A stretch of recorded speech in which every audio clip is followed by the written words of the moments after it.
स्वागत करता हूं मैं आप सभी छात्र एवं छात्राओं को आपके अपने ही YouTube channel Struggle Arts classes में। मेरे प्यारे छात्र एवं छात्राओं, आज मैं आप लोगों के सामने आप लोगों के समक्ष में दिगंत भाग 2 यानी कि 12th के हिंदी के चैप्टर 1 उसी पाठ का आज हम लोग प्रश्न उत्तर करने वाले। इस पाठ को मैं पहले ही एक्सप्लेन कर चुका हूँ, इस पाठ को पढ़ा चुका हूँ। अगर आप लोगों ने इस पाठ का एक्सप्लेन नहीं देखा है तो इस वीडियो के डिस्क्रिप्शन में मैं लिंक दे दिया हूँ, जाकर उस पाठ को पहले पढ़ लीजिए, उस पाठ को देख लीजिए। क्योंकि अगर आपने उस पाठ को पढ़ लिया, विस्तार से अगर ध्यान से पढ़ लिया, तो यकीन रखिए कि सारा प्रश्न उत्तर उसी से कंप्लीट हो जाएगा। अगर उस एक्सप्लेन को देख लेते उसके बाद आकर इस प्रश्न उत्तर को देखिए तो ज़्यादा समझ में आएगा। चलिए बिना टाइम को व्यतीत किए हुए मैं इस पाठ के प्रश्न उत्तर की ओर चलता हूँ और एक एक प्रश्न को देखता हूँ, एक एक प्रश्न का उत्तर समझाने की पूरी कोशिश करूँगा। आप पूरी कोशिश करिएगा समझने का, मैं पूरी कोशिश करूँगा आपको समझाने का, और समझा कर ही इस वीडियो को एंड करूँगा। चलिए मैं इस पाठ के फर्स्ट प्रश्न की उत्तर की ओर चलता हूँ। पहले प्रश्न को समझने की कोशिश करते हैं। देखिएगा, इसमें पहला प्रश्न क्या बोल रहा है कि अगर हम में वाक शक्ति न होती तो क्या होता।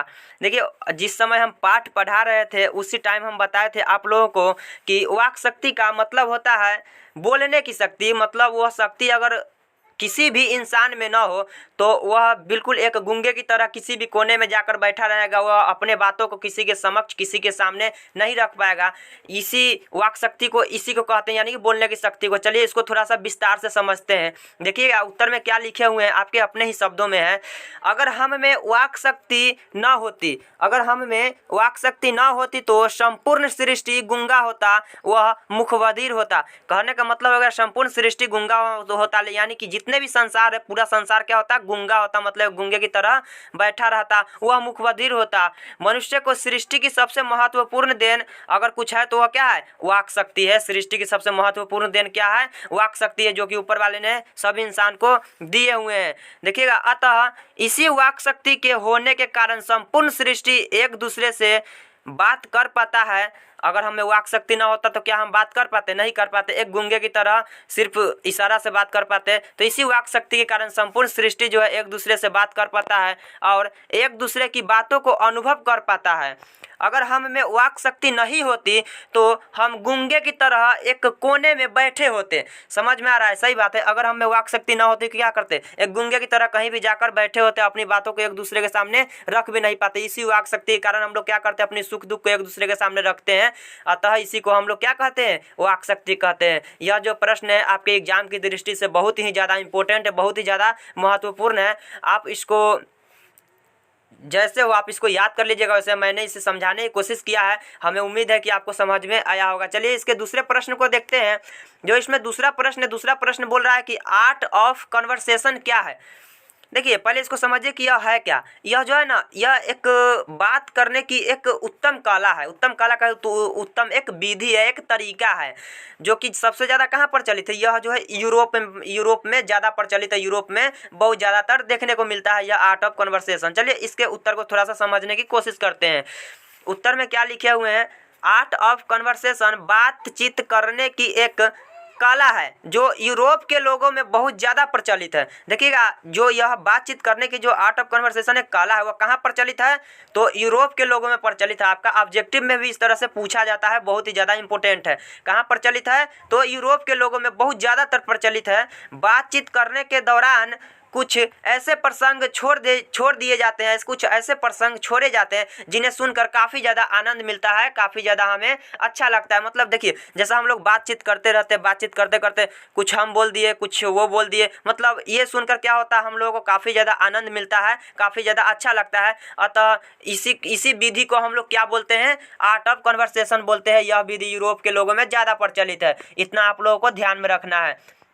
चलिएगा, अब हम लोग इसी पाठ का थोड़ा सा और देखिएगा क्या बोला। अतः इस थोड़ा सा और इसी प्रश्न का उत्तर देखिएगा। अतः इस आर्ट ऑफ कन्वर्सेशन बात करने की एक उत्तम कला है। आर्ट ऑफ कन्वर्सेशन क्या है, बात करने की एक उत्तम कला है।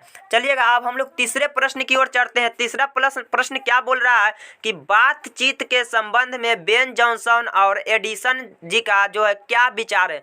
देखिए, जब हम पाठ पढ़ा रहे थे ना, उस समय हम बहुत ही ज़्यादा विस्तार से समझाए हुए थे कि बातचीत के संबंध में बेन जॉनसन और एडिसन जी का क्या विचार है। तो चलिए फिर भी मैं यहाँ पे समझाने की कोशिश करूँगा, आप समझने की इसको कोशिश कीजिएगा। देखिए, अब बातचीत के संबंध में बेन जॉनसन जी का मानना है कि बोलने से ही मनुष्य के सही रूप का पता चलता है। अगर मनुष्य चुपचाप रहेगा तो उसके गुण तथा अवगुण का पता ही नहीं चल पाएगा। वास्तव में मनुष्य जब तक बोलता नहीं है तब तक उसका गुण दोष प्रकट नहीं होता है। देखिए, इस प्रश्न का उत्तर मैं कोई किताबी भाषा में नहीं बल्कि अपने भाषा में समझाने की कोशिश किया हूँ। हमें उम्मीद है कि यह आपको समझ में भी आया होगा, फिर भी मैं इसे एक बार और समझाने की कोशिश करता हूँ। देखिए, आप बेन जॉनसन जी का क्या मानना है कि बोलने से ही मनुष्य के सही रूप का पता चलता है। मतलब अगर मनुष्य किसी के सामने कुछ बोलेगा नहीं, बातचीत नहीं करेगा, कैसे पता चल पाएगा कि उसके मन में, उसके दिल में क्या चल रहा है। इसीलिए अगर हम किसी के सामने अपनी बातों को रखेंगे, मन में कुछ दुख हो, कुछ तकलीफ हो, जो भी बात हो, जब तक दूसरे के सामने रखेंगे नहीं, जब तक सामने वाला को समझ में नहीं आएगा कि इसके मन में, इसके दिल में क्या चल रहा है। तो इसीलिए बेन जॉनसन जी का मानना है कि बोलने से ही मनुष्य के सही रूप का पता चलता है, बोलने से मनुष्य के रूप का साक्षात्कार होता है। अगर मनुष्य चुपचाप रहेगा तो क्या हम उसके दिल की बातों को जान पाएंगे? नहीं जान पाएंगे। इसी उत्तर को हम इसमें लिखने की कोशिश की, आपको समझाने की कोशिश किए हैं। हमें उम्मीद है कि आपको समझ में आया भी होगा। चलिएगा, इसी बातचीत के संबंध में एडिसन जी का क्या मानना है उनके बारे में भी थोड़ा सा जान लेते हैं। देखिएगा, बातचीत के संबंध में एडिसन जी का मानना है कि असल बातचीत सिर्फ दो व्यक्तियों में ही हो सकती है। देखिए, कहने का तात्पर्य यह हुआ कि दो व्यक्ति एक दूसरे के साथ दिल खोलकर बात कर सकते हैं, क्योंकि तीसरे व्यक्ति की उपस्थिति मात्र से ही बातचीत की धारा बदल जाती है। चलिए, इस बात को मैं समझाने की प्रयास करता हूँ, आप समझने की प्रयास कीजिएगा। क्या होता है कि जब दो व्यक्ति एक साथ बैठे होते हैं तो उन बातों को कर पाते हैं, अपनी दिल की बातों को उनके सामने रख पाते हैं, वो अपनी दिल की बातों को इनके सामने रख पाते हैं। मतलब कि अगर दो व्यक्ति हो तो कोई सा भी बात हो वो एक दूसरे के सामने रख देते हैं, लेकिन क्या होता है कि तीसरे व्यक्ति जब वहाँ पे पहुँच जाता है तो हो सकता है वह बात तीसरे व्यक्ति को बताने के लायक ना हो सकता है उसके दिल में कहीं चोट लग जाए, उस बात को सुनकर उसके तकलीफ हो जाए। इसीलिए एडिसन जी का मानना है कि जो असल बातचीत है, असली बातचीत है, वह केवल दो व्यक्तियों के बीच ही हो सकती है। तीन व्यक्ति के बीच कतई बात वह नहीं हो सकता, 3, 4, 5 जो भी हो नहीं हो सकता। असल बातचीत तो केवल दो व्यक्तियों के बीच ही हो सकती है। आप लोग देखते हो कभी कभी दो इंसान बात करते रहते हैं, वहाँ पर अगर तीसरे व्यक्ति की उपस्थिति होती है कि वो दो व्यक्ति बात की धारा को बदल देता है। जैसा आप लोगों को ज़्यादातर देखने को मिलता होगा, दो व्यक्ति बात कर रहे हैं, तीसरा व्यक्ति आया, बस ये दोनों अपनी बात के बदल ही देते हैं। मतलब कुछ भी आपस में बात करने लगते हैं ताकि सामने वाले को पता न चले कि हम क्या बात कर रहे थे। इस तरह से देखने को मिलता है गाँव समाज में बहुत ज़्यादातर, और हम भी गाँव से हैं, आप भी गाँव से, इस बात को अच्छे तरह से समझ सकते हैं। चलेगा, इसी पाठ का प्रश्न नंबर 4 को देखते हैं कि क्या बोल रहा है। प्रश्न बोल रहा है कि मनुष्य के बातचीत का उत्तम तरीका क्या हो सकता है। मनुष्य के बातचीत का उत्तम तरीका क्या हो सकता है, इसके द्वारा वह अपने लिए कैसे सर्वथा नवीन कहे तो नया संसार की रचना कर सकता है। पहले प्रश्न को समझिए, प्रश्न क्या बोला। बोला कि मनुष्य के बातचीत का उत्तम तरीका क्या हो सकता है। कहने का मतलब हो गया सही तरीका क्या हो सकता है जिससे वह सही से बात कर सके, जिससे किसी को दुख तकलीफ ना हो, किसी को कोई कष्ट ना हो। वही बोला उत्तम तरीका, सही तरीका क्या हो सकता है। इसी में और बोला है कि इसके द्वारा वह कैसे अपने लिए एक नया संसार की रचना कर सकता है। इसी में बोला है कि इसके द्वारा वह कैसे अपने लिए एक नया संसार की रचना कर सकता है। प्रश्न समझ में आप लोगों को आ गया होगा। चलिए, मैं इसका उत्तर बोलता हूँ, आप लोगों को समझाने की प्रयास करता हूँ। देखिए, उत्तर में क्या बोला है। उत्तर में बोला है कि मनुष्य के बातचीत का सबसे उत्तम तरीका उसको आत्मवार्तालाप यानी कि अपने आप से बात करना है। देखिए, क्या मतलब हुआ कि मनुष्य जो है ना, अपने अंदर एक ऐसी शक्ति को पैदा करे जिससे वो स्वयं से बात कर सके। आत्मवार्तालाप मतलब अपने आप से बात कर सके। क्या जरूरी दूसरे से बातचीत करने का हो सकता है मेरे बात उसको बुरा लग जाए, उसको बात हमें बुरा लग जाए। इसलिए मनुष्य का जो उत्तम तरीका बात करने का हो, अपने आप से बात करे, यानी अपने आप से वार्तालाप करे। देखिएगा, इसी में और आगे क्या है। मनुष्य अपने अंदर एक ऐसी शक्ति पैदा करे, यानी विकसित करे, जिससे वह अपने आप से बात कर सके। अपने आप से बात करना इसलिए ज़रूरी है ताकि क्रोध पर नियंत्रण पाया जा सके, जिससे दूसरे को कष्ट न पहुँचे। क्योंकि हमारी भीतरी मनोवृत्ति नए नए रंग दिखाया करती है, वह हमेशा बदलती रहती है। हमें मन को काबू में रखना ही चाहिए। यह बातचीत का उत्तम तरीका है। तो इस प्रकार एक नवीन यानी कि नया संसार की रचना किया जा सकता है। चलिए, इस बात को मैं और भी समझाने की कोशिश करता हूँ। वैसे अपने ही शब्दों में यह उत्तर था। कहने का मतलब हो गया इंसान अपने आप से बात करे, और अपने आप से बातचीत कर ले।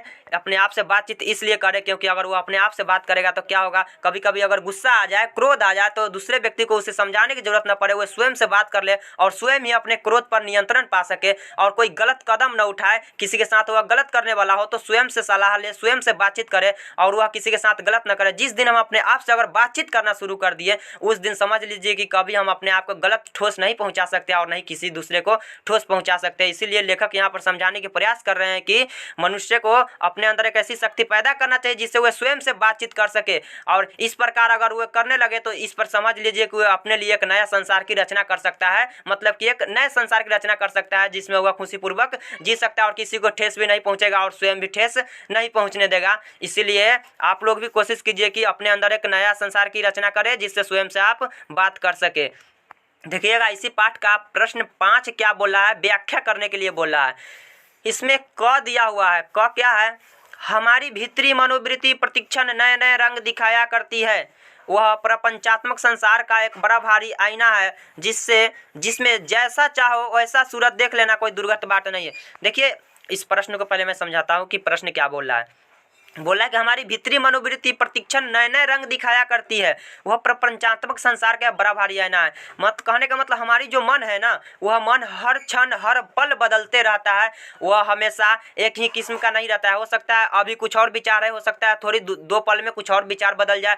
मतलब कि मन जो है हर पल बदलते रहता है। वह हमेशा एक ही स्थान पर चैन से नहीं रहता है, वह हर पर बदलते रहता है। कभी कुछ और कभी कुछ और, दिमाग में हमेशा विचार आता ही रहता है। वही इसमें बोला है कि वह प्रपंचात्मक संसार का हिस्सा है, बड़ा भारी आईना है वह, जिसमें जैसे चाहे वैसे सूरत देख लेना। आप जैसे चाहे वैसे अपने हृदय में अपनी सूरत को देख सकते हैं। जिस प्रकार हम लोग आईना में अपने आप को जैसे चाहे वैसे देख सकते हैं, ठीक उसी प्रकार आप जैसे चाहे ना वैसे अपने आप को आप अपने हृदय में झांकिए, आप देख सकते हैं। देखिएगा इसी में और क्या प्रश्न बोल रहा है। ऐसा अगर आप अपने हृदय में झांककर अपनी सूरत को देख लीजिएगा तो यह कोई दुर्गत बात नहीं है। जिस प्रकार हम अपने आईने में अपनी सूरत को देख लेते, कोई दुर्गत बात नहीं होता है। ठीक उसी प्रकार आप अपने हृदय में देखिए, आप अपने हृदय में ताक कर अपने आप को आप देख सकते हैं। यह कोई दुर्गत बात नहीं है। चलिए यह तो एक प्रश्न था, मैंने प्रश्न को समझाने का प्रयास किया। चलिए इस प्रश्न का उत्तर मैं समझाने का प्रयास करता हूँ। देखिए अगर इस तरह के किसी भी पाठ का अगर प्रश्न मिल जाए तो आप लोग क्या कीजिएगा कि पहले उसका हेडिंग बनाइएगा। हेडिंग कैसे बनाना है कि प्रस्तुत पंक्तियां और जिस लेखक द्वारा लिखा गया रहेगा उस लेखक का नाम लिखेंगे और लिखेंगे उनके द्वारा रचित, और फिर जिस पाठ से लिया गया रहेगा उस पाठ का नाम लिखेंगे। पाठ को इन्वर्टेड कमा के अंदर डालेंगे और लिखेंगे कि यह पाठ से लिया गया है। और देखिएगा यह उसी प्रकार इसका हेडिंग हम बनाए हुए हैं कि प्रस्तुत पंक्तियां बालकृष्ण भट्ट जी द्वारा लिखित यानी बालकृष्ण भट्ट जी द्वारा रचित बातचीत शीर्षक पाठ से लिया गया। यहाँ पर पूर्ण विराम देंगे और पैराग्राफ चेंज करेंगे और पैराग्राफ चेंज करने के बाद लिखेंगे कि इस पंक्ति का मतलब क्या होगा। आप लोग एक बात को हमेशा याद रखिएगा कि ये जो व्याख्या करने वाला होता है ना, एग्जाम में 5 नंबर में पूछता है और हर हाल में पूछता है। अगर आप हेडिंग बना देते तो हेडिंग पे आपको 3 नंबर दिया जाता है और पैराग्राफ चेंज करके जो लिखते हैं उस पर आपको 2 नंबर दिया जाता है। इसीलिए हेडिंग को आप बनाना सीख लीजिए किस तरह से बनाया जाता है। एक बात और याद रखिएगा कि इसका जो आंसर होता है व्याख्या करने वाला का, वह प्रश्न में ही छुपा रहता है। देखिएगा चलिए आप पैराग्राफ चेंज करने के बाद लिखेंगे, इन पंक्ति के माध्यम से लेखक यह कहना चाहते हैं कि, क्या कहना चाहते हैं चलिएगा देखते हैं अगली पेज में। इन पंक्ति के माध्यम से लेखक यह कहना चाहते हैं कि हमारी भीतरी मनोवृत्ति नए नए रंग दिखाया करती है, मतलब हमेशा बदलती रहती है, अर्थात उसमें नए नए विचार आते रहते। सही बात है, हमारे हृदय में हमारे मन में हमेशा नए नए विचार आते रहते हैं। वह प्रपंचात्मक संसार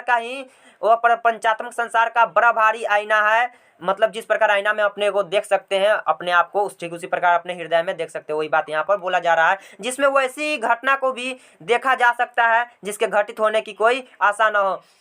कहने का मतलब हो गया आप अपने हृदय में झांकिए, हृदय में झांककर आप उस घटना के बारे में भी सोच सकते हैं। उस घटना का भी आप अंदाजा लगा सकते हैं जिसके घटित होने की कोई आशा तक ना हो। जैसे कि आप अपने हृदय में झांकिए, आप सोचिए कि मैंने 2 घंटे बाद ये कर लूँगा, मैं 4 घंटे बाद ये कर लूँगा, या फिर मैं अभी यहाँ हूँ, अभी सोचिए मन में कि मैं दिल्ली चला गया, मैं दिल्ली में हूँ, सोचिए मन में कि मैं पटना चला गया, पंजाब चला गया। मतलब इस तरह से आप उस घटना को भी देख सकते हैं अपने हृदय में जिसके घटित होने की कोई आशा ना हो।